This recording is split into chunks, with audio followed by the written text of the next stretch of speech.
ان کے مرحومین میرے بعد انیس شاہ صاحب پڑھیں گے ان کی جمیع مرحومین کے لیے، اور محکیر کے مرحوم والدین، مرحوم بھائی، مرحوم اساتذہ، مرحوم شاگردان، بالخصوص سید سفید سجاد کی بلندی درجات کے لیے رحم اللہ من قرأ الفاتحہ۔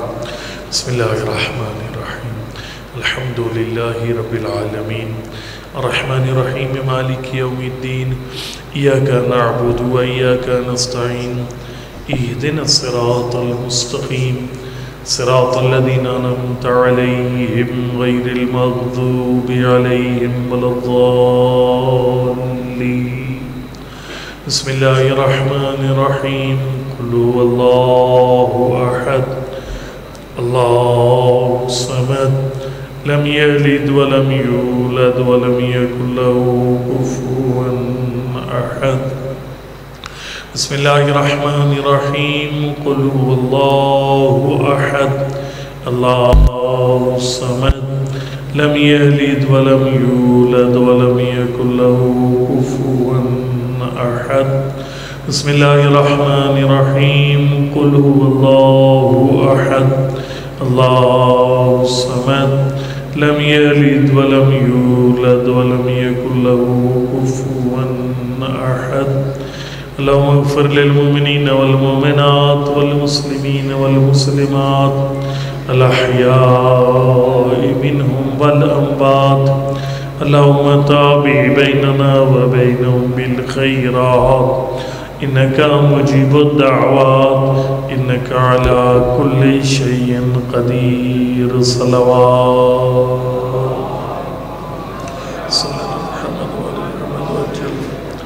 اعوذ باللہ من الشیطان الرجیم، بسم اللہ الرحمن الرحیم، الحمد للہ رب العالمین، الصلاة والسلام علی سیدنا و نبینا و حبیب قلوبنا و طبیب نفوسنا بالقاسم محمد، اللہم صلی اللہ علیہ وسلم وعلی آل طیبین طاہرین المعصومین، لا سیما على بقیت اللہ الأعظم، روحی وروح العالمین لتراب مقدمه الفداء۔ اما بعد فقد قال الامام علی بن ابی طالب علیہ الصلاة والسلام، یا حارم كنت صادقا اناتیک اذا بلغت هنا، وقال علیہ السلام فی مقام آخر، ذاک الفقید الطرید الشرید۔ صلوات صلی اللہ علیہ وسلم۔ نعرہ تکبیر، نعرہ رسالت، نعرہ حیدری، نعرہ حیدری پر محمد والے بیت محمد صلوات پڑھ لیجیے۔ اللہ صلی اللہ محمد والے محمد۔ میں نے آپ کے سامنے مولا کائنات کے ایک فرمان، دو فرمان پڑھے آپ کے سامنے۔ پہلے فرمان میں مولا کائنات نے آپ کی مشکل کا حل بتایا، اور دوسرے فرمان میں ایک مشکل کا حل آپ سے طلب کیا۔ سمجھ آ رہی ہے کون نہیں آ رہی؟ پہلے آپ کافی ساری مشکلوں کا اللہ آپ کو بتایا، پھر اپنی ایک مشکل آپ کے سامنے رکھی۔ میں سیدھا بھی ایک شروع کر سکتا ہوں، لیکن چونکہ میرا ایمان ہے مولا کائنات کے ذکر کے بغیر مجلس مکمل نہیں ہوتی، چونکہ تیرے چھٹے امام فرماتے ہیں میرے دادا علی کے فضائل پڑھنا سننا گناہوں کا کفارہ ہے۔ من ذکر فضیلت من فضائلہ غفر اللہ لہ ما تقدم من ذنبہ وما تاخر، فرمائے جو میرے دادا علی کے فضائل میں بولتا ہے اس کے اجلے پچھلے سارے گناہ بخش دیے جاتے ہیں۔ بہرحال جی لمبی تمہید نہیں باندھوں گا، چونکہ ظاہر ہے میرے بعد انیسیہ صاحب نے پڑھنے 45 منٹ میرا ٹائم ہے. میں خدمت میں آپ کی عرض کروں گا کہ پہلے کہ آپ کی مشکلیں مولا نے خود اپنے ذمے لی ہیں، پہلے وہ آپ کو سناؤں. حارث ہمدانی مولا کا صحابی ہے. اس کا ایک روٹین تھی، یہ مولا کو دن میں 4-5 دفعہ مولا کائنات کو دیکھنے کے لیے آتا. کرتا کیا تھا، دستک دیتا، مولا کائنات باہر آتے، سلام کرتا، مولا کا چہرہ دیکھتا، گھر چلا جاتا. ٹھیک ہے جی. البتہ ایک میں گزارش کروں گا، جب آپ مجلس پہ آتے ہیں ایک کام کیا کریں، آئندہ پکا کام کرنا ہے.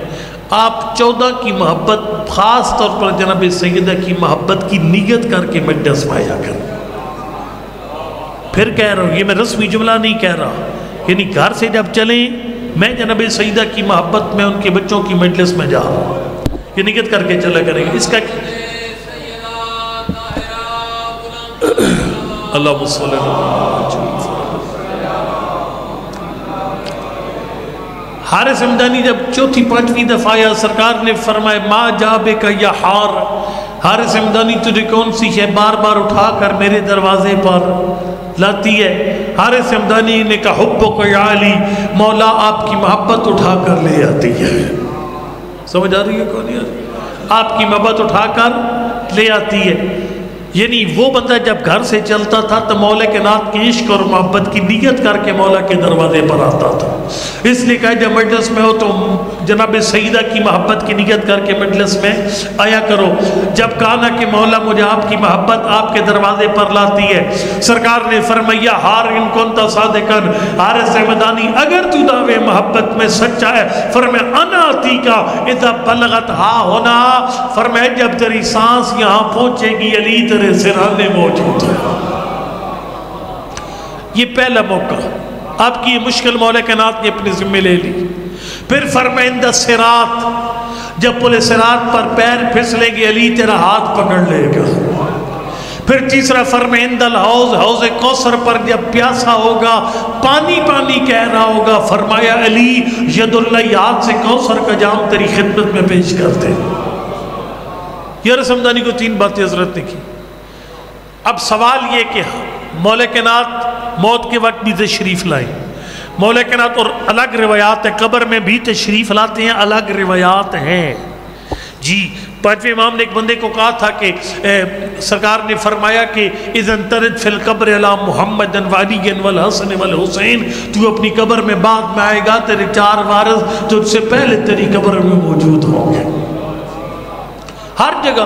بلکہ میں نے ایک روایت میں پڑھا ہے، معصوم فرماتے کئی شیعوں نے گناہوں کی اتنی وڈی فیکٹریاں لگائی ہوئی ہوں گی کہ ان کے گناہ دنیا کی ٹینشنیں نہیں ڈھو سکیں گی، قبر کا حساب و کتاب نہیں ڈھو سکے گا، موت کی سختیاں نہیں ڈھو سکیں گی، معاشر کے میدان کی گرمی بھی نہیں ڈھو سکے گی. اور فی الطبق الاعلی من جہنم، انہیں جہنم کے اوپر والے حصے میں 3-3.5 لاکھ سال کے لیے خالی رکھا جائے گا. جب صاف ستھرے ہو جائیں گے فرمایا یا علی تقول للنار، یا علی تو حکم دے گا جہنم کو خذی خذی فإنہ لک دعی فإنہ لی، اس کو پکڑیے تیرا، اسے چھوڑ دے وہ میرا. ہر مسئلے کل مولا کائنات کے پاس ہے. دیکھیں میں ایک مثال دیتا رہتا، میں مرید آیا، آپ نے مجھے کھانا بھی کھلایا، مجھے دودھ پتی پلائی، مطلب ہے بڑی خدمت کی، اور جب آپ نیو چکوال سٹی آئے تو کم از کم چائے پلانا تو میرا بھی حق بنتا ہے. سمجھ آ رہی ہے کوئی نہیں آ رہی؟ زیادہ بولنا نہیں، زبان دے گناہ بخشے جا سکتے. ٹھیک ہے. اچھا ظاہر میرا بھی حق بنتے ہیں، اور آپ یہ توقع بھی رکھتے ہیں کہ میں جواب میں بھی آپ کو کم از کم چائے کی ایک پیالی پلا دوں. وہ علی جو آپ کا ہر مسئلہ حل کرنے کے لیے تیار ہے. مولا فرماتا ہے میرا ایک مسئلہ ہے جو تو نے حل کرنا. مولا کا مسئلہ پڑھوں، تھکے آ رہے ہیں مجمع میرا، طبیعت ہے میں پڑھوں مولا کے نات کا. سرکار نے فرمایا کون سا مسئلہ؟ اب میں مسئلہ بیان کرتا ہوں. حارث ہمدانی کہتے ہیں میں مولا کائنات کے ایک عمل دیکھتا تھا، امام مجتبی آتے تو ان کا استقبال اور طریقے سے کرتے، اور جب مولا حسین آتے تو استقبال کا طریقہ بدل جاتا. فرمائے جب امام مجتبی آتے فرماتے مرحباً بک یا ابن رسول اللہ، خوش آمدید رسول خدا کا بیٹا. لیکن کہا جب امام حسین آتے سرکار فرماتے بی ابی انتا، میرا باپ تجھ پر قربان ہو جائے، یا ابا ابن خیرت الامام، اے کائنات کی بہترین کنیز خدا کے بیٹے کا باپا. اور سمدانی کہتے ہیں میں نے پوچھا مولا من ہوا ابن خیارت لما، یہ کائنات کی بہترین کنیز خدا کا بیٹا کون ہے؟ سرکار نے 3 لفظ بولے، میں خالی ایک لفظ کا ترجمہ کرتا ہوں باقی اشارہ کروں گا۔ سرکار فرماتے ذاک الفقید، یہ وہ ہے جو پردہ غیبت میں رہے گا، یہ وہ ہے جو پردہ غیبت میں رہے گا۔ پھر فرمائے الطرید و شرید، اس کو اوریجنل ترجمہ میں نے کسی جگہ نہیں کیا، آپ کے سامنے بھی نہیں کرتا، ایک ادب کے رنگ میں ایک ترجمہ کرتا ہوں۔ سرکار نے فرمایا یہ میرا وہ بیٹا ہے جو اپنے کروڑوں شیعوں میں بھی غربت کی زندگی بسر کرے گا۔ مولا کائنات کی بہت بڑی پریشانی ہے امام زمان کی غربت، امام صادق علیہ السلام کی پریشانی ہے امام زمان اروان و فدا کی غربت۔ آپ دو ندمہ میں پڑھتے ہیں صبح جمعہ، عزیز العریہ علیان اب کیا کہ یخذک الورگ یخذلک الورا، مولا مجھے اس بات کا بڑا دکھ ہے، تھوڑے سے بندے آپ کے لیے رو رہے ہیں، باقی سارے اپنے گھر میں مستیوں میں لگے ہوئے، کسی کو زمانے کے امام کی پرواہ کوئی نہیں ہے۔ امام زمان غریب ہیں ہمارے درمیان، سمجھ آ رہی ہے کو نہیں آ رہی؟ یار اصل میرے مسئلہ ہے کہ میں نے 3 جگہ مجلس پڑھی، سارے مجمع کرا رہے تھے، بڑی 3 آخر میں ڈھالا مجمع ملا ہے، لیکن چلو میں ابھی جمعے کا خطبہ شروع کر دیتا ہوں، مجلس ختم جمعے کا خطبہ شروع۔ مولا یہ بیان فرمائیے کہ ہم آپ کے بیٹے کی غربت کیسے ختم کر سکتے ہیں؟ سرکار نے فرمایا 4-5 کام کریں گے تو میرے بیٹے کی غربت ختم ہو جائے گی۔ سب سے پہلا کام فرمایا اس کے ہونے کا یقین حاصل کرو۔ یہ دعائے مکارم اخلاق آپ نے سنی ہوگی، صحیفہ سجادیہ کے اندر دعائے مکارم اخلاق ہے، جس میں دعا کے انداز میں امام صلاح علیہ السلام نے وہ ساری چیزیں بیان کی ہیں جو ایک علی والے کے پاس ہونی چاہیے۔ اس میں سے پہلی سطر یہ ہے اللہ مجل یقینی افضل الیقین، میرے اللہ میرے یقین کو بہترین یقین قرار دے۔ یہ یقین بڑا اہم ہے، آپ کو 12ویں امام کے ہونے کا یقین ہو، امام کی غربت کے خاتمے کا آغاز یہاں سے ہوگا، اور یقین کی عظمت سے زیادہ میں کیا بیان کروں۔ تیرے چھٹے امام نے فرمایا کنی بھی اصحاب القائم، میں نے کہا امامت کے ساتھ اپنے 12ویں کی سپاہی دیکھ رہا ہوں، رجال کن قلوبهم زبر الحدید لا یشبہا شک فی ذات اللہ، فرمایا 12ویں کے سپاہی ایسے لوگ ہیں جن کے عقیدے فولاد سے زیادہ مضبوط ہیں۔ فرمایا سورج مشرق میں غروب کر سکتا ہے، مغرب سے طلوع ہو سکتا ہے، لیکن 12ویں کے سپاہیوں کو کبھی بھی عقیدے میں شک نہیں ہو سکتا۔ آواز تو سمجھ آ رہی ہے نا؟ ویسے اتنی اونچی منبرگاہوں میں نے جہاں مجلس پڑھی ہے مشکل سے پڑھی ہے، وہ گونج پھر واپس آ جاتی ہے، اور ایک جگہ تو میں نے محرم ہی چھوڑ دیا، ایک محرم پڑھا پھر دوبارہ محرم نہیں پڑھا، مجھے کوئی سمجھ نہیں آتی تھی میں کیا پڑھ رہا ہوں، وہ بیچارے نعرے مارتے تھے، میں نے کہا نہیں پتہ لگتا میں پڑھتا کی۔ یہ جس بارگاہ کی ہائٹ زیادہ ہوتی ہے نا، اس کے اندر ساؤنڈ کی ایڈجسٹمنٹ بڑا مشکل کام ہوتا ہے۔ آپ کو کچھ سمجھ آ رہی ہے تھوڑی بہت؟ اللہ چلو۔ حضرت نے فرمایا اب پہلا کام امام زمان کے ہونے کا یقین حاصل کرنا ہے، امام زمان کے ہونے کا یقین حاصل کرنا ہے۔ مولا آپ کے 12ویں کا یقین کیسے آئے گا؟ میں بار بار پڑھتا ہوں لیکن پڑھتا نہیں تھکتا۔ سرکار نے فرمایا سورہ قدر پڑھتا جا، 12ویں کا یقین کرتا جا۔ مولا سورہ قدر سے کیسے 12ویں کا یقین ہوگا؟ فرمایا اس کی آخری آیت تنزل الملائکۃ والروح فیہا بإذن ربہم من کل امر، ملائکہ روح الامین شب قدر ہر شے لے کر، ہر شے کا حکم لے کر زمین پہ اترتے ہیں۔ سرکار نے فرمایا مصطفیٰ کے بعد جس پر ملائکہ شب قدر اترتے ہیں اسے امام زمان کہتے ہیں۔ یا علی علیہ السلام۔ اور یقین جو نہیں، ایک بڑا عظمت والا جملہ ہے، پاک پیغمبر نے اپنے صحابہ کرام کے درمیان بیٹھ کر فرمایا، صحابہ کرام نے سوال کیا تھا نا اللہ کا نبی آپ باقی قرآن اور طریقے سے پڑھتے ہیں، اِنَّا أَنزَلْنَا کو اور طریقے سے پڑھتے ہیں، فرمایا مولا ما اشد رقتک لہذه السورہ، آپ اتنی رقت اور طرز سے یہ سورت کیوں پڑھتے ہیں؟ فرمایا لما یرا قلبی و قلب ھذا، مولا کے نام بیٹھے تھے، فرمایا اس وجہ سے جو میں دیکھتا ہوں اور اس کا دل دیکھتا ہوں۔ اوئے ہوئے مجمع کتوں میں نال لے کے فرمایا جو میں دیکھتا ہوں اور جو اس کا دل دیکھتا ہے. ہوئے ہوئے قناعت کرو، بار تنگ نہ کروں میں آپ کو زیادہ. اس وقت سرکار نے فرمایا تنزل الملائکہ، اس سرکار فرمایا میں کیوں نہ حیرت میں مبتلا ہو جاؤں. فرمایا تنزل الملائکۃ والروح فیہا باذن ربہم من کل امر، ملائکہ ہر شے کا حکم لے کر زمین پر آتے ہیں.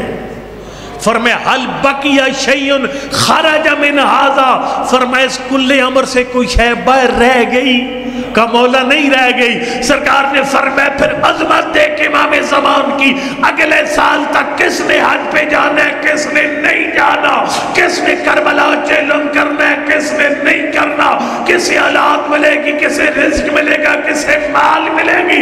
فرمایا ہر شے کا فیصلہ امام زمان کے سامنے شب قدر میں ہوتا. یقین امام زمان کو ہونا ضروری تھی. اور میں درخواست کرتا ہوں علماء کرام کے پاس بیٹھا کرو، بیٹھ کر خالی گپے نہ مارا کرو. فلانا ذاکرین پڑھ گیا، فلانا اونج پڑھ گیا، یہ خبریں دینے کے بجائے علماء کرام سے پوچھو قبلہ آپ ہمیں مطمئن کرو کہ امام زمان پردہ غیبت میں موجود ہے. بس پہلی بات امام زمان کے ہونے کا یقین ہوگا تو امام کی غربت ختم ہوگی. اور دوسرا کام، دوسرے 4 کام معصوم نے بتایا. میں جلدی سے ان کا نام لے کر مصحف کی چند سطریں پڑھتا ہوں. اللہ تو میری درخواست ہے آج کا دن 10 محرم سے بڑا دن ہے، تو اس طرح مطلب ہے نا ناراض نہیں ہونا. مطلب حاجی صاحب بن کر مصائب نہیں سننا. فضائل بے شک آپ نے حاجی صاحب بن کے سنا ہوئے، ٹھیک ہے، لیکن مصائب کے اندر پھر نہ کوئی زمیندار رہے اور نہ کوئی حاجی صاحب رہے، ٹھیک ہے. یہ بہت بڑا دن، یقین جانیے. یعنی میں نے 3 جگہ پڑھا ہے، 3 جگہ قرآن بپاؤ، اور اس کی وجہ یہ کہ یہ دن ہی عجیب و غریب ہے. یعنی 10 محرم میں اتنا درد نہیں ہے جتنا 20 سفر کے اندر. بہرحال امام زمان کی غربت دور کرنے کے لیے دوسرا فارمولہ معصوم نے فرمایا. معصوم فرماتے ہیں اس کے ظہور کے لیے دعا کیا کر، زیادہ دعا کیا کر، اور ماحول بنا کر دعا کیا کر. میں آپ کو اس کے طریقہ بتاتا ہوں. جب دعا کی قبولیت کا ماحول ہو نا، دعا قبولیت کا ماحول کب بنتا ہے؟ جب بارش ہو رہی ہے دعا قبول ہوتی ہے. بارش میں دعا قبول ہوتی ہے. اذان و اقامت کے درمیان جو وقفہ اس میں دعا قبول ہوتی ہے. جہاں پر کوئی بندہ دنیا کی کسی پریشانی میں رو رہا، اس کے پاس بیٹھنے سے دعا قبول ہوتی ہے. کسی مجمع میں 40 بندے مل کر بیٹھے ہوئے ہوں، اس مجمع میں بیٹھ کر دعا مانگو تو قبول ہوتی ہے. سمجھ آ رہی ہے کو نہیں آ رہی؟ چھوڑ تڑ سیرا لاؤ یار میرا لاؤ، ٹھیک ہے نہیں. اچھا اس طرح دعا قبول ہوتی ہے. خدمت میں عرض کروں گا کہ زوال آفتاب کے ٹائم دعا قبول ہوتی ہے. مولا حسین کے گنبد کے نیچے دعا قبول ہوتی ہے. روزے کی حالت میں دعا قبول ہوتی ہے، ٹھیک ہے جی. جہاں نکاح پڑا رہو وہاں دعا قبول ہوتی ہے. ایک کم کرو، اب بارشوں کا موسم ابھی چل رہا ہے، ابھی پھر پیشن گوئی موجود ہے. آپ سب نے اپنے گھروں میں یہ کام کرنا ہے. میری درخواست ہے، میری گزارش ہے، میں پریکٹیکل بندہ ہوں، پریکٹیکل باتیں کرتا ہوں. آپ نے کام یہ کرنا ہے، جب بھی بارش آئے نا گھر کے تمام افراد اکٹھے کرو، کہو دعا کی قبولیت کا ٹائم ایک ضروری دعا مانگ لے. پھر کون سی مانگنی دعا؟ یا اللہ وارث سے زمانہ کی ظہور میں تاجیل فرما. کو سمجھ آئی کو نہیں آئی؟ اذان اقامت کے بیچ میں وقف ہے. اپنے بچوں کو کہے بیٹا امام کی دعا پہلے مانگنا، باقی دعائیں بعد میں. کربلا آ جاتا کہ امام حسین کو گنبد کے نیچے زمانے کے امام کی سلامتی ظہور کی دعا پہلے مانگ اپنی دعائیں. بلکہ میں ایک جملہ پڑھوں گا سواد آ جائے گا، یقین جانو. سننا اپنی چپ کر کی ہے لیکن مزہ ضرور آئے گا. ارمان لگے گا کہ ہمیں بولنا چاہیے تھا. وہ سرکار نے اپنے ہاتھ سے لگا فرمایا اکثر دعا بتعجیل الفرج. اس کا ایک ترجمہ یہ بنتا ہے، فرمایا تمہیں کوئی پریشانی ہے نا، اپنی ساری حاجتیں ایک ایسی انگلیوں پر گنو، ساری حاجتیں گن کر پھر جب دعا مانگنے کا ٹائم آئے نے فرمایا تم باقی ساری باتیں چھوڑ دو، بس میری ظہور کے لیے دعا کرو. مولا پھر ہماری حاجتیں کدھر جائیں گی؟ جاگنا. ہماری حاجتیں کدھر جائیں گی؟ سرکار نے فرمایا فن ذالک فرجکم، فرمایا میں خود بھی لجپال ہوں، میرے آبا و اجداد بھی لجپال ہے. فرمایا جب تو اپنی دعائیں چھوڑ کر میرے لیے ہاتھ اٹھائے گا، فرمایا پھر بطول کے بیٹے کے ہاتھ تیرے لیے اٹھیں گے. یا عجب کو سمجھ آئی کو نہیں آئی؟ اللہم صلی اللہ علیہ وسلم. بس آپ نے مہربانی کرنی ہے، امام کی غربت اس طرح ختم کرنی ہے. گھر میں جب دعا کی قبولیت کا ماحول بنے اپنے بچوں کو تعلیم دے اس بات کی. امام زمان کی ظہور کی دعا سب سے، اور امام زمان نے گلہ بھی کیا ہے. آیت اللہ وحید بیبانی بہت بڑے عالم گزرے ہیں نجف شرف کے، وہ کہتے ہیں میں امام حسین کی قبر پر کربلا پہنچا، 700-800 مومن زیارت کر رہے تھے نواسہ پیغمبر کی. امام زمان کا میرے کندھے پر ہاتھ آیا، فرمائے بیبانی لوگ کہتے ہیں میرا ظہور نہیں ہوتا، فرمائے میرے ظہور کے لیے خمس ادا کرنا مشکل، مجلس میں بولنا اور مشکل، زکوٰۃ دینا اور مشکل، آنکھ میں حیا پیدا کرنا اور مشکل، زبان پہ قابو پانا اور مشکل، لیکن فرمائے سب سے آسان کام تھا میرے ظہور کی دعا مانگنا. فرمائے بیبانی غور کر، اس وقت 800 بندہ میرے جد حسین کی گنبد کے نیچے ہے، یہ دعا کی قبولیت کا مقام ہے، ایک بندہ بھی میرے لیے دعا نہیں کر رہا. آغا وحید بیبانی کہتے جب امام زمان نے فرمایا نا ذرا ان کو سن، میری سماعت کی طاقت بڑھ گئی. مجھے ایک ایک بندے کی الگ الگ آواز آ رہی تھی. کوئی کہہ رہا تھا یا اللہ مجھے نئی گاڑی دے دے، کوئی کہتا تھا یا اللہ میری شادی ہو جائے، کوئی کہتا یا اللہ مجھے بیٹا دے، کوئی کہتا یا اللہ میرے بچے کو روزگار دے. ایک بندہ بھی امام زمان کے لیے دعا نہیں کر رہا تھا. تو سمجھ آئی کو نہیں آئی؟ اس لیے غربت امام زمان دور ہوگی جب آپ استجابت کے ماحول میں سب سے پہلے زمانے کے امام کے لیے دعا کرو گے. آپ کو اپنی حاجت مانگنے کی ضرورت ہی کوئی نہیں، امام کی سلامتی کی دعا. یہ دوسرا کام جو امام کی غربت دور کرے گا. تیسرا کام فرمائے دعائے آہد کا باقاعدگی سے پڑھنا 12ویں کی غربت دور کرے گا. آپ میں سے کتنے بندے پڑھتے ہیں مجھے نہیں پتا، امید کرتا ہوں اللہ کرے گا انشاءاللہ پڑھتے ہوں گے، اور جو نہیں پڑھتے اللہ سب کو پڑھنے کی توفیق دے. صبح نماز فجر سے فارغ ہو کر روزانہ دستور بنا لو، 4 یا 5 منٹ لگتے ہیں، اس کو 4-5 منٹ دینے ہیں جس کی وجہ سے سانسیں چل رہی ہیں. ہاں یہ میری سانس امام کی وجہ سے چل رہی ہے. کیا کمال جملے معصوم کے. سرکار فرماتے اگر کائنات باقی ہے اور بندے خالی 2 ہیں، کائنات باقی ہے بندے خالی 2 ہیں، فرمائے سمجھ لے ایک حجت خدا ہے.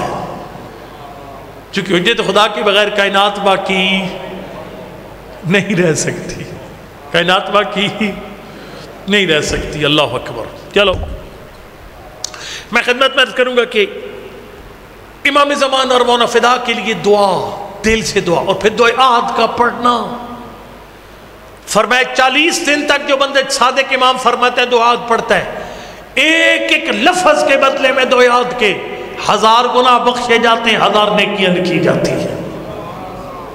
اور پھر فرمایا جب 40 دن ہو جائیں دعا عہد پڑھتے پڑھتے اور اس بندے کے ان امام زمان کے ظہور ہونے سے پہلے بندہ مر جائے، فرمایا اگر بعد میں امام زمان کو ظہور ہوتا ہے اس وقت تک لشکر امام نہیں چلے گا جب تک دعائے عہد پڑھنے والا قبر سے اٹھا کر امام کی فوج کا حصہ نہیں بنایا تھا. لہذا غربت امام دور کرنے کا دوسرا طریقہ یہ خود بھی پڑھو اور اپنے بچوں کو بھی پڑھنے کا کہو. دیکھو نا ہم چٹی ڈاڑیوں والے فرمائش کرتے ہیں، انیس شاہ جی آئے ہیں آپ مہربانی کرو جی آپ ذرا ماں باپ کے حقوق پہ ذرا ول کر کے رگڑا لگانا ان کو. پھر ہم کہتے ہیں جو ماں باپ کا نافرمان ہے دوزخی ہے جہنمی ہے، اس میں شک کی کوئی نہیں ہے. ماں باپ نیک بد فاسق فاجر اچھے برے نمازی بے نماز، جو بندہ ان کو گھورتا ہے وہ جہنمی ہے، اف کہنے والا بندہ جہنمی ہے. لیکن خیال کرنا وسائل شیعہ میں پورا باب ہے. فرمائے جس طریقے سے اولادیں آنکھ ہوتی ہیں ماں باپ بھی آنکھ ہو جاتے ہیں. اور یقین جانا ناراض نہیں ہونا، آپ کی 3 ذمہ داریاں معصوم نے لگائی ہیں اولاد کے حوالے سے. فرمائے ادبوا اولادکم بحب اللہ. نمبر 1 اپنے بچے کے دل میں اللہ کی محبت ڈال. نمبر 2 وحب رسول اللہ، رسول خدا کی محبت. اور تیسرا فرمائے حب آل رسول اللہ، آل پیغمبر کی محبت اپنے بچے کے دل میں ڈال. کہ میں آپ کو ٹیکنیکیں بتا رہا ہوں کہ اپنے بچوں کے دل میں امام زمان کی محبت کیسے اجاگر کر سکتے ہیں. دعائے عہد کو پڑھیے گا. 3 کام، گھبرائے تو نہیں بیٹھے، گھبرانا میرا بنتا، یقین جن میرا گھبرانا بنتے ہیں آپ کا گھبرانا نہیں بنتا.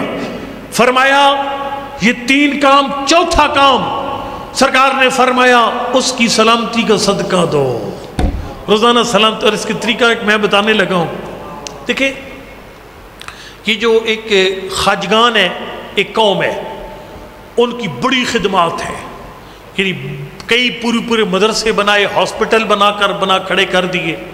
میں ایک دفعہ وہ صفی سداد مرحوم کی برسی میں بھی پیچھے گیا ہوا تھا لاہور، تو ان کا ایک قومی مرکز ہے شادمان لاہور، میں حیران ہو گیا دیکھ کر، ایک قوم نے کھڑا کیا وہ سارا، اس میں ایک ٹائم پر 5-6 مجلسیں بھی ہو سکتی ہیں۔ اچھا، میتوں کو غسل دینے کا انتظام ہے، کفن موجود ہے۔ اچھا، خدمت میں عرض کروں گا کہ جنازہ پڑھانے کے لیے 24 گھنٹے عالم دین موجود ہے، اندر ہاسپٹل، بہت کچھ، ایک پورا کمپلیکس ہے۔ اب وہ لوگ یہ سب کچھ کہاں سے کرتے ہیں؟ انہوں نے اپنے چھوٹے چھوٹے بچوں کی تربیت کی، ہم نہیں کر سکے۔ وہ پتہ کیا کرتے ہیں؟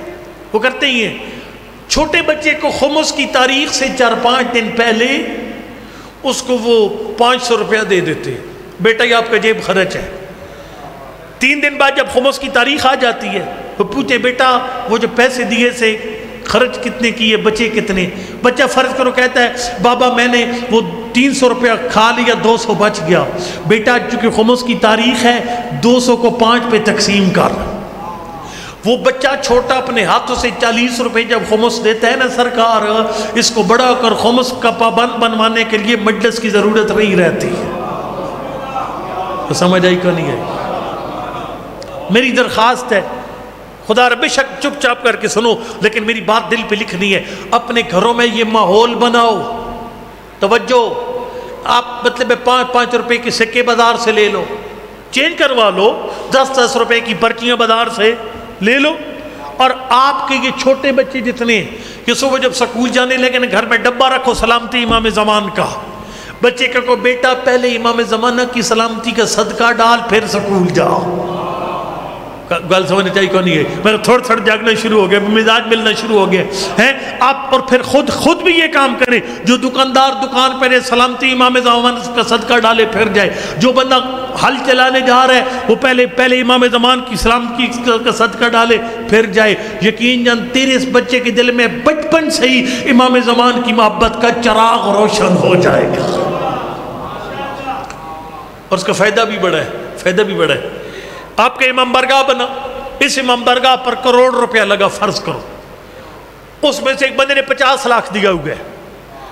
اب لیکن جب 50 لاکھ دے رہا تھا اس کے امام زمان ذہن میں نہیں تھے، یہ چھوٹا بچہ صبح اٹھ کر کل سکول جاتا ہے، یہ میں مسکین کی بات مان لیتا ہے، اور یہ 5 یا 10 روپے سلامتی امام زمان کا صدقہ ڈال کر سکول جاتا ہے۔ تیرے صادق امام فرماتے درہم یوصل بہ الامام لافضل من الف درہم فیما دو من سائر وجوہ البر۔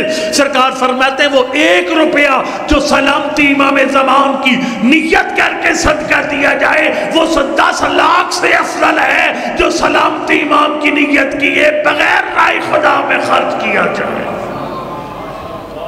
اس کا اجر بھی زیادہ۔ لہذا غربت امام زمان ختم کرنی ہے، اپنے گھر میں امام زمان کی سلامتی کی صدقے کا ماحول قائم کر۔ بڑی مشکل غلط تو کوئی نہیں کر رہے، غلط ساری سوکھی ہیں، قابل عمل ہے۔ لو جی 5واں کام، اور اسی میں میری مجلس ختم ہو جائے گی۔ 5واں کام فرمایا، اور یہ امام زمان نے خود لکھا اپنے ہاتھوں سے، حضرت نے اپنے دستے مبارک سے یہ لکھا، خود لکھا بھئی جو 5واں کام کرنا ہے وہ کون سا ہے؟ آپ میں سے بندے ذاکری کو سمجھتے ہیں نا، ذاکری کے اصول ہے، ذاکر سب سے زور کا مصرع آخر میں پڑتا ہے، جس کو ٹیپ کا مصرع کہتے ہیں، سوری مجلس ایک طرف یا آخری جملہ ایک طرف، اور جملہ یہ ہے اپنے ہاتھوں سے لکھا فَلْيَعْمَلْ كُلُّ امْرُئٍ بِمَا يَقْرَبُ بِهِ مِن مَحَبَّتِنَا وَلْيَتَجَنَّبْ مَا يُدَانِي مِن كَرَاهِيَتِنَا وَسَخَطِنَا۔ سرکار نے فرمایا آنکھ اٹھانے سے پہلے سوچو، زبان چلانے سے پہلے سوچو، کان سے کوئی آواز سننے سے پہلے سوچو، کسی محفل کی طرف قدم بڑھانے سے پہلے سوچو۔ فرمایا وہ کام نہ کرو جو میرا دل دکھا دے، اتنا آسان فرق ہے۔ وہ کام نہ کر جو میرے دل کے دکھنے کا باعث بنے۔ مولا آپ کا دل کیسے دکھتا ہے؟ فرمایا میرے حبداروں کو پتہ ہی کوئی نہیں ہے میری غیبت میں حالت کیا ہے۔ مولا ہم تو سمجھتے ہیں آپ کو اے سی والا کمرہ ملا ہوا ہے؟ فرمایا نہیں نہیں نہیں، ما یحبسنا الا، اور یقین جان جوان اس جملے کے بعد تو موبائل پر کوئی غلط چیز نہیں دیکھے گا۔ تو جب مرید کی گلیوں میں پھرے گا تیرا سر جھکا ہوا ہوگا جیسے سید سجاد چلتے تھے۔ آپ کو پتہ ہے وہ کیا طریقہ بیان کیا؟ اس نے فرزدق نے کہا تھا کہ امام سجاد جو ہے وہ کیسے چلتے تھے کہ یغزی حیاءً و یغزا من محبت، جب امام کا سر جھکتا تھا شرم و حیا کی وجہ سے، اور مجمع کا سر جھک جاتا تھا روب امامت کی وجہ سے۔ یعنی امام سجاد ایسے چلتے تھے، اور یہ قرآن کا حکم بھی ہے۔ خواتین کو پردے کا بڑا کہتے ہیں، عورتوں کو پردے کا کہو، پردے کا کہو۔ قرآن نے کہا عورت کے جسم کا پردہ تیری آنکھ کا پردہ۔ قل للمؤمنین یغضوا من ابصارہم، فرمائے مومنوں کو اپنی آنکھیں ایک حد تک بند رکھیں۔ اب سنو امام زمان کی حالت کے، امام زمان کو دکھ کیسے پہنچتا ہے۔ فرمایا ما یحبسنا الا ما یتصل بنا مما نکرہ، فرمایا مجھے غیبت میں تمہارے گناہوں نے قیدی بنا رکھا ہے۔ جوان جب تو اپنی آنکھوں سے حرام دیکھے گا ہو سکتا ہے تیرے امام کی قید میں 50 دن تک اضافہ ہو جائے۔ اپنے امام کا دل نہ دکھا، اور اگر یہ تو نے سوچ دل میں بٹھا لی امام کا دل نہیں دکھانا، آنکھ سے ایسی شے نہیں دیکھنی، اگر کبھی نظر پڑ جائے گی فوراً پشیمانی آئے گی۔ وَقَفَا بِالنَّدْمِ توبہ، آل محمد کو ماننے سے چھٹی نہیں ملتی، بلکہ ان کے ماننے کا فائدہ یہ ہوتا ہے بندہ جیسے پشیمان ہوتا ہے اللہ اس کی پشیمانی کا توبہ شمار کر دیتا۔ اس سے زیادہ میں آپ کو تکلیف نہیں دیتا۔ آج ایک قافلہ کا 2 قافلے کربلا پہنچے ہیں۔ مصائب میں میری درخواست ہے خدا رہا کوشش کرنا، دیکھو نا رونا نہ رونا کوئی بات نہیں، کوئی بات نہیں ہے۔ میں فضائل میں کہتا ہوں مصائب نے کبھی منت نہیں کی۔ خود حدیث ہے ان للقلوب اقبال، بسم اللہ شہدی، ان للقلوب اقبالا و ادبارا، توجہ بسم اللہ، ان للقلوب بسم اللہ اقبالا و ادبارا، دل کبھی آگے دل کبھی پیچھے ہوتے ہیں، یہ فرق نہیں پڑتا، لیکن اتنی درخواست ہے یہ محرم 10 محرم سے بڑا دن ہے آج، 10 محرم سے مشکل دن ہے آج، اس لیے گھر کے خیال دل سے نکال کر بیٹھ۔ زیادہ میں نہیں کہتا رونے کی کوشش، گھر کے خیال دل سے نکال کر بیٹھ۔ آج 2 قافلے ایک ٹائم پر کربلا پہنچے۔ ایک قافلہ نبی کے صحابی جابر بن عبداللہ انصاری کا۔ جابر کربلا کیوں آیا؟ جابر کو وطن پہ پتہ چلا پردیس میں زارا کا گھر لٹ گیا، بے شک ضعیف تھا لیکن ٹھہر نہیں سکا۔ یقین جانو آج لوگ حیران ہوتے ہیں فلانا ہر سال کربلا چلم کیوں کرتا ہے۔ یقین جان یہ جابر سے پوچھو، اس کو 80 سال کا بڑھاپا بھی رکاوٹ نہ بنا، جو ایک دفعہ چلم کربلا کر لے وہ پھر زندگی پر تڑپتا ہے چلم کے لیے۔ جابر کربلا آیا، غسل کیے درے فرات سے، عطیہ مجھے آقا حسین کی قبر پہ لے چل۔ قبر حسین پر آیا، ایک ہاتھ دل پہ رکھا، ایک ہاتھ قبر حسین پہ رکھا، 3 دفعہ بلایا یا حسین یا حسین یا حسین، جواب نہیں آیا نا۔ جابر کہتا حبیب اللہ یجیب حبیبا، حسین بچپن کے دوست جابر کا جواب نہیں دیتا۔ پھر کہا وہ کیسے جواب دے جس کی گردن کی رگیں کٹ گئی ہیں، دھڑ کربلا میں سار شام اور کوفہ کے بازاروں میں۔ پھر جابر نے زیارت امام حسین پڑھی، اور کوشش کرنا اگر اب تک نہیں پڑھی ابھی بھی معاف ذمہ کی نیت سے زیارت 40 پڑھنا، کیونکہ تیرے ساتھ میں امام فرماتے ہیں جو بھی مومن ہوگا وہ چیلوں والے دن زیارت 40 ضرور پڑھے گا۔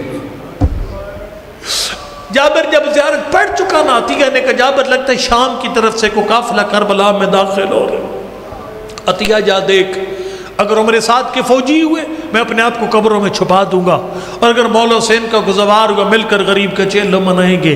رونے والے تھوڑی دیر کے بعد عطیہ روتا ہوا واپس پلٹا۔ جابر کہتا عطیہ رو کیوں رہا ہے؟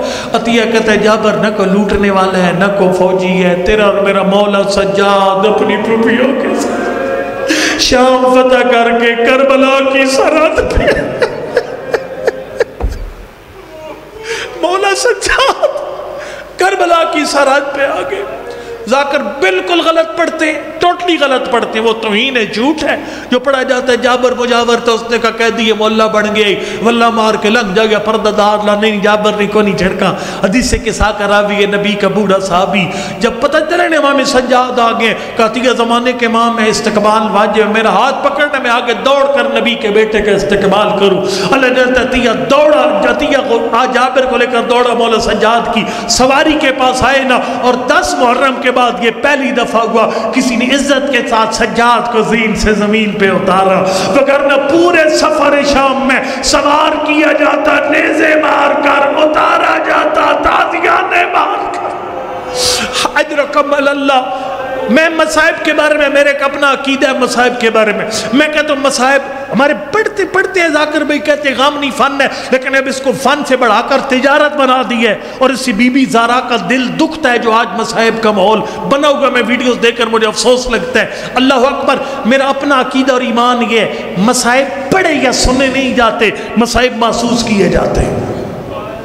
یہ ذرا مصائب محسوس کرنا، یہ ادھر وہ سید ہیں وکیل ہیں، ان کے جن کا بچہ جو ہے وہ ایکسیڈنٹ کی نظر ہو گیا تھا، خالق اس کا اکبر علیہ السلام کے قدموں میں جگہ دے، ذل حسنین شاہ صاحب کے ہیں، انہوں نے کتنا عرصہ وہ دروازہ کھول کر بیٹھے رہے، اور لوگ دور دور سے آ کر تعزیت پیش کرتے، شادی آپ کا جوان بیٹا مار گیا، بڑا ارمان، شادی آپ اپنے جوان کی خوشی نہیں دیکھ سکتے، بڑا ارمان۔ یہ ایک جنازہ جس گھر میں تھا وہ سال تک لوگ آتے رہے، اللہ اکبر، لیکن مولا سجاد وہ مظلوم ہے جس کے دروازے پر ایک دن میں 72 جنازے پڑے ہوئے تھے، لیکن کربلا سے کوفہ، کوفہ سے شام، شام سے کربلا، کسی مسلمان نے نہیں کہا سجاد تیرے اکبر کا ارمان، کسی نے نہیں کہا سجاد تیرے بابے کے پیاسے مارے جانے کا ارمان۔ رونے والوں 20 سفر والے دن پہلی دفعہ جب جابر ملا نا مولا سجاد کو، پھر جابر کا ہاتھ پکڑ کر کبھی کربلا کے اس کونے میں بیٹھ جاتے، جابر ہاں ہونا کانا مہتور حالنا، جابر 2 محرم اس مقام پر ہمارے خیمے لگے، جابر اس مقام پر میرے اکبر کے کلیجے میں برچھی لگی، جابر اس مقام پر میرے اصغر کا گلا چھد گیا، جابر ہاں ہونا صلبت نساء ہونا، جابر اس مقام پر میری پھپھی کی جات اجرکم اللہ۔ میں شادی کو انتظار نہ کروں، میرے مہمان ہیں، میرے پیارے بھی بڑے، میں چھوڑنے لگا ممبر، اللہ اکبر، میرے مولا سجاد، یہ جملہ نہیں پڑھوں گا تو مجھے ارمان لگے گا اور حق تلفی ہو جائے گی بہت بڑی ہستی کی۔ میرے مولا سجاد پورے کربلا کا زیارت کروا کے نہ جابر کو آئے اپنی پھپھی کے مامل کے پاس، یقین جانیے میں نے ایک جملہ پڑھا ہے، شادی کو ہدیہ کرتا ہوں، مجھے پہلے سن چکوں گے مجھ سے کئی دفعہ، تنقیح المقال فی معرفت احوال الرجال، علامہ مامکانی کی کتاب ہے جس میں راویوں کے حالات لکھے ہوئے ہیں۔ نبی کی بیٹی زینب کبریٰ راویوں میں راوی حدیث بھی ہیں، جب بی بی کے نام پہ پہنچے ایک جملہ لکھا ہے، یہ جملہ میں نے جب سے پڑھا ہے، مجھ سے بی بی زینب کا نام نہیں لیا جاتا، مصائب پڑھنا تو دور کی بات ہے، میں آپ کی عبادت مکمل کروانے کے لیے وہ آپ کے سامنے جملہ پڑھتا ہوں۔ وہ جملہ یہ ہے لکھا اپنے ہاتھوں سے، زینب وما ادراک ما زینب،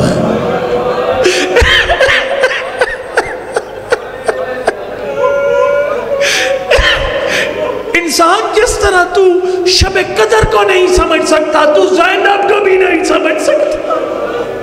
میں آپ کو 2 اشارے دیتا ہوں، علی کی بیٹی کی شخصیت ناقابل شناخت ہے، ہم شیعوں کا عقیدہ ہے، ہمارا عقیدہ ہے امام سے بڑھ کر کوئی بندہ با کمال نہیں ہوتا، امام سے بڑا عالم کوئی نہیں ہوتا، امام سے بڑا شجاع کوئی نہیں ہوتا، امام سے بڑا عفیف کوئی نہیں ہوتا، یعنی کسی صفت کمال میں کوئی زمانے کے امام سے بڑھ کر نہیں ہوتا۔ لیکن حضر کربلا میں دیکھ تجھے کہنا پڑے گا زینب کا مقام کوئی نہیں سمجھ سکتا۔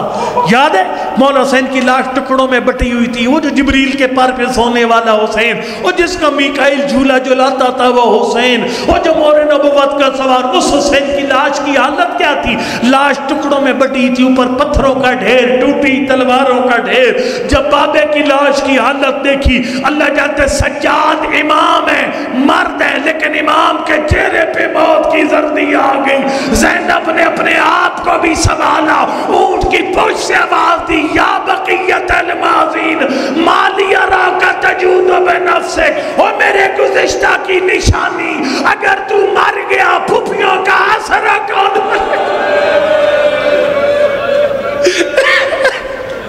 مرید والوں مجھے ایک بات بتاؤ، اگر بی بی زینب کے چہرے پہ موت کی زردی آتی، مولا سجاد سنبھالتے یہ بات سمجھ میں آتی ہے، لیکن جہاں سجاد زمانے کے امام کا صبر جواب دے جائے، وہاں جس بی بی کا صبر جواب نہ دے اسے زینب کہتے ہیں۔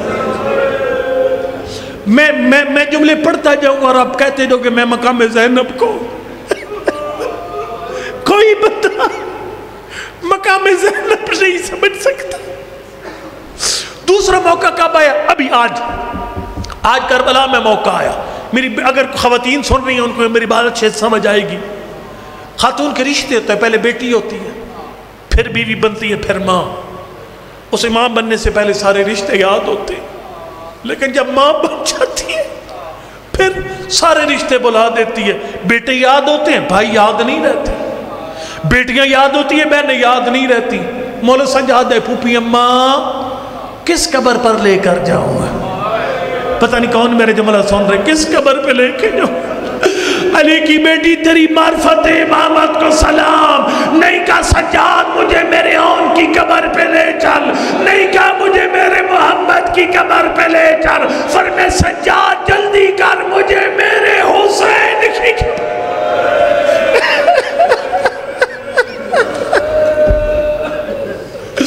مجھے میرے حسین کی قبر پہ لے چل۔ مولا سجاد نے ہاتھ پکڑا۔ ایک ذرا منظر اور بناؤ، میرے پاس ٹائم ہے 2-4 منٹ ہے ٹائم میرے پاس ہے، ایک منظر بناؤ نا ذہن میں۔ مولا سجاد نے ہاتھ پکڑا۔ جب 11 محرم بی بی گئی تھی، لاشیں بے کفن تھے، دفن بھی نہیں ہوئے تھے۔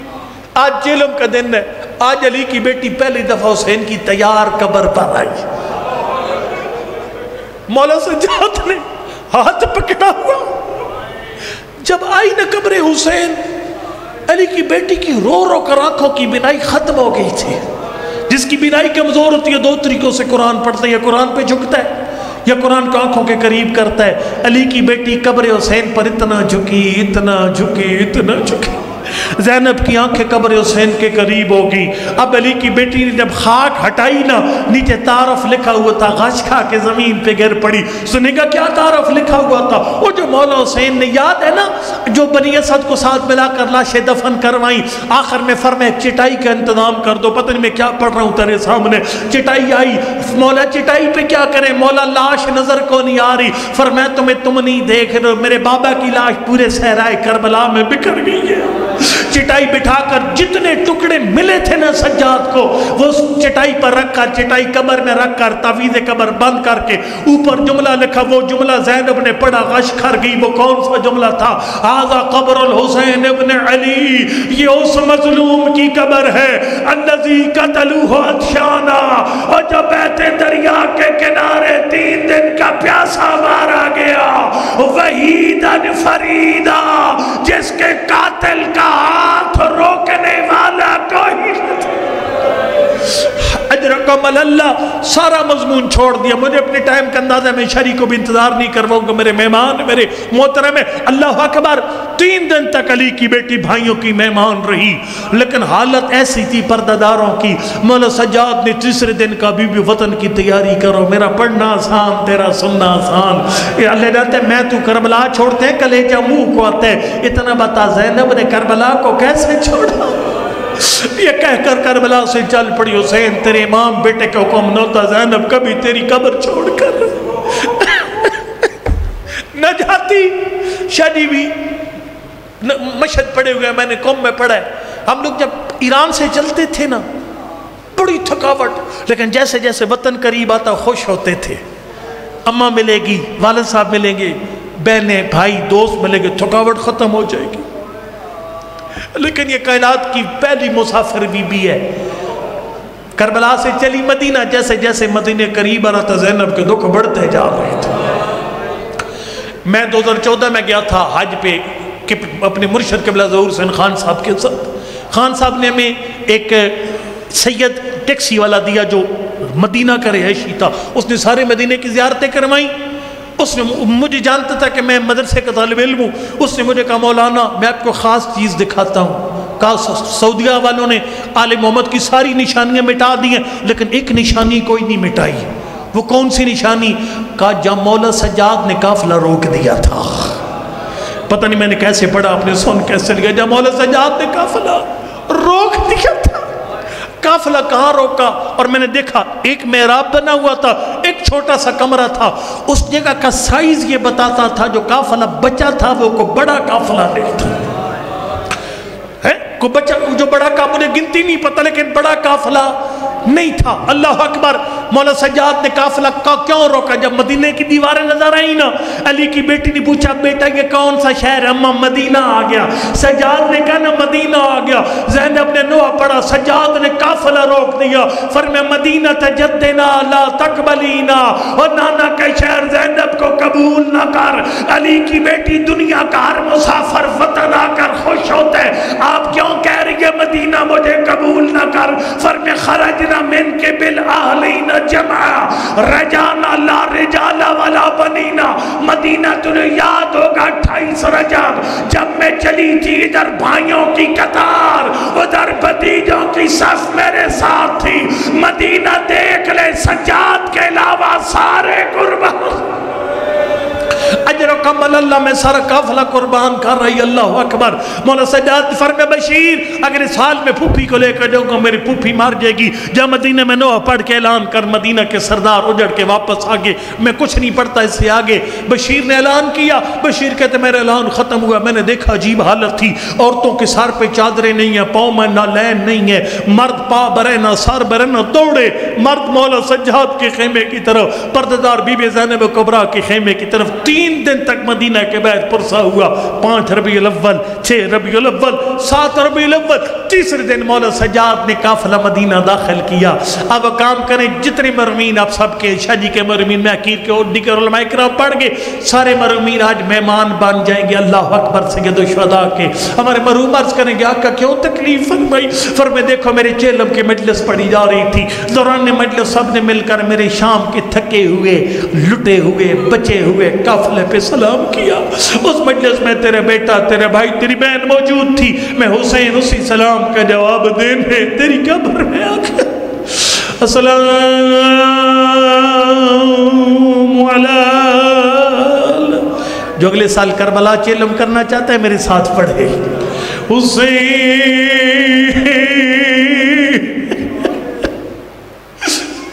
والا علی ابن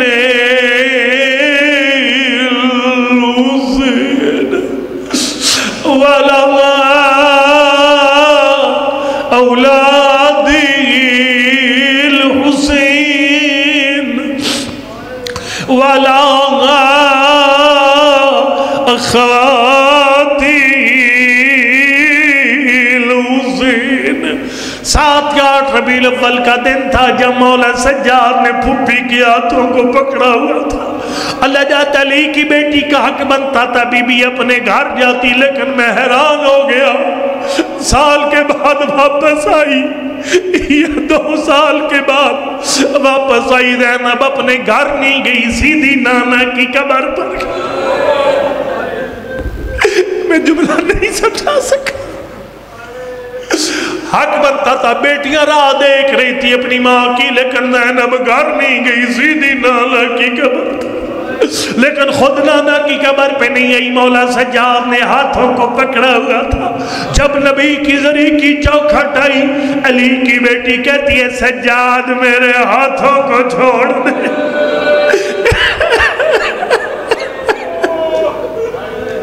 یا اللہ سارے مجمع کو اگلے سال کربلا میں چیلوں پہ پہنچا۔ اللہ اکبر، اللہ اکبر، سجاد میرے ہاتھوں کو چھوڑ دے۔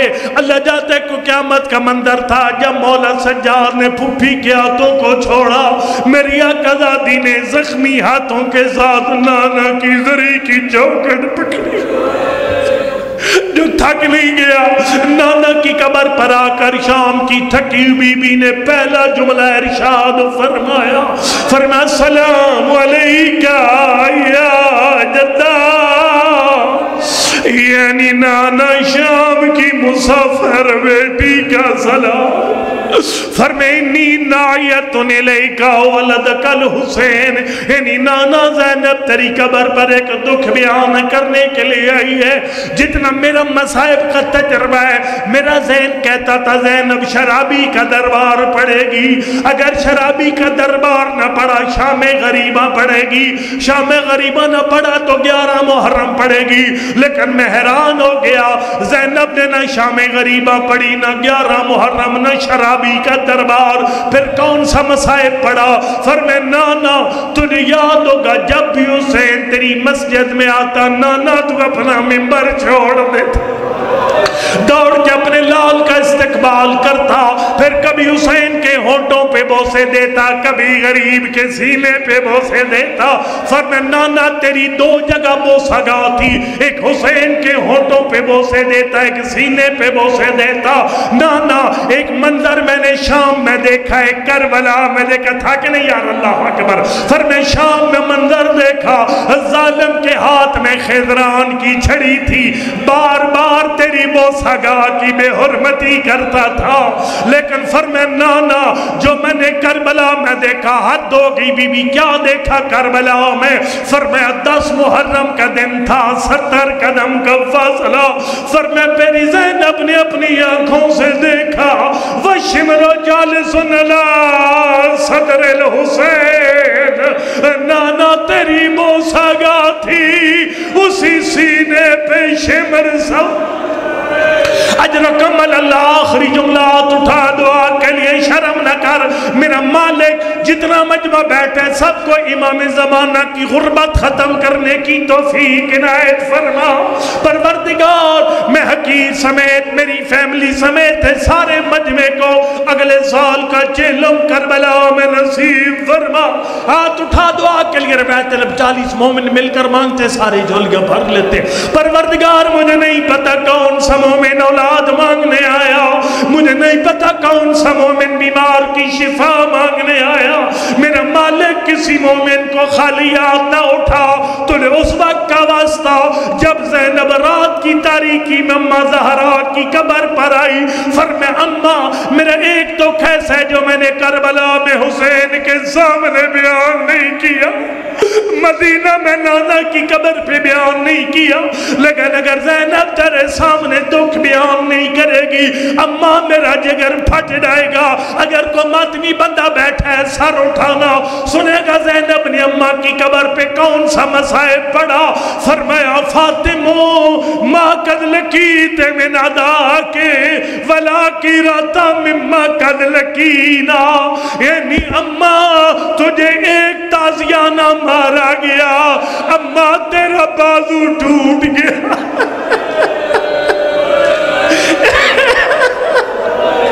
اماں تیرا بازو ٹوٹ گیا، اماں تو قبر تک روتی گئی، میں محمد کی بیٹی مجھے تازیانہ کیوں مارا گیا؟ فرمایا محمد را اٹھ کے دیکھ تو صحیح تیری زینب کی ساری پوشت